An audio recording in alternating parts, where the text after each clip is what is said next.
kind of tall. Stand on my toes.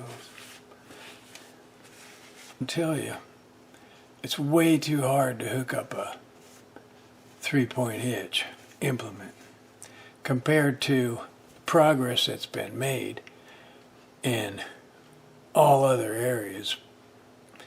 Cars, computers, even household appliances. Everything has improved drastically. But that 3-point hitch is the same bad deal.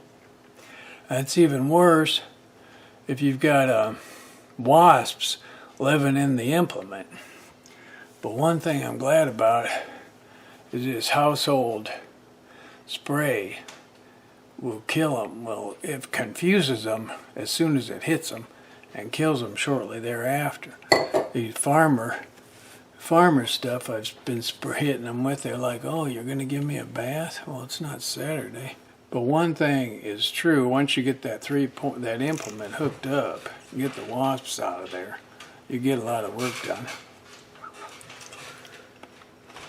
You can get a lot more work done. And it's not as hard work.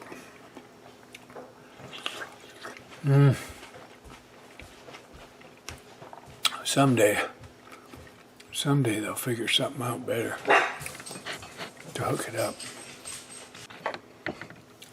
Oh, this tomato's so good. I used to like I still like cherry tomatoes, but they're hard to harvest. A bigger tomato. One grab of the hand is worth several bites. Those cherry tomatoes, maybe you get 3 at once, but it's only one bite altogether. Man, that was such a good tomato. Now this lesson is about apples. And this is an apple from my tree in my yard. And I don't have an orchard, I just have a few trees. And it doesn't have a bug in it. That is to say, it didn't have a bug in it. I ate, everything. Now, the reason I'm showing you the inside like this is because this is where the bugs live, in the center. Or if there's a bug in there, that whole center will be all eaten out. Now, the reason I don't show you the outside, if you saw the outside of the apple, you'd probably say, oh, that apple has a bug in it. It's got blemishes. But blemishes are not necessarily bugs. A bug's going to be a little hole and it drills its way in and goes to the center. So here's the thing of it that I really want to say is, this is rare. We have better luck with pears and worse luck with peaches.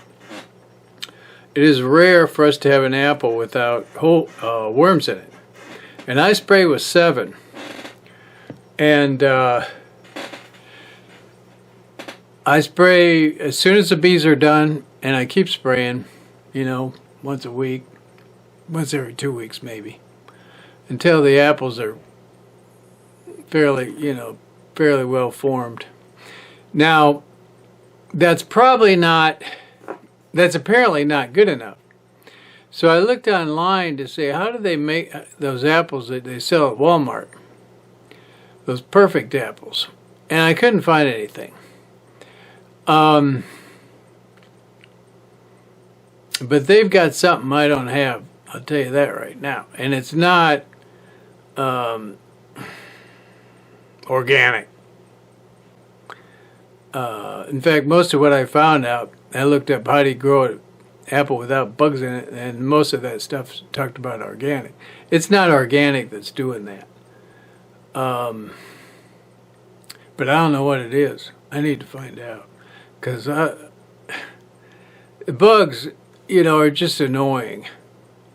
You can eat the apple and just don't eat the bug. But it's just annoying, especially after you've, sprayed and tended, pruned, and watered, this and that. But the pears do better. I don't know why we don't have, that one thing is the pears are harder. you know, until they ripen, they're pretty hard. Might have something to do with it, but probably not really. I don't know what it is. Because those bugs, as soon as that apple's like about this big, those bugs will start to feed on it. So I don't know what it is, but it might just be I don't have pear bugs in my yard. I don't know. And peaches was even worse when we had peaches in town.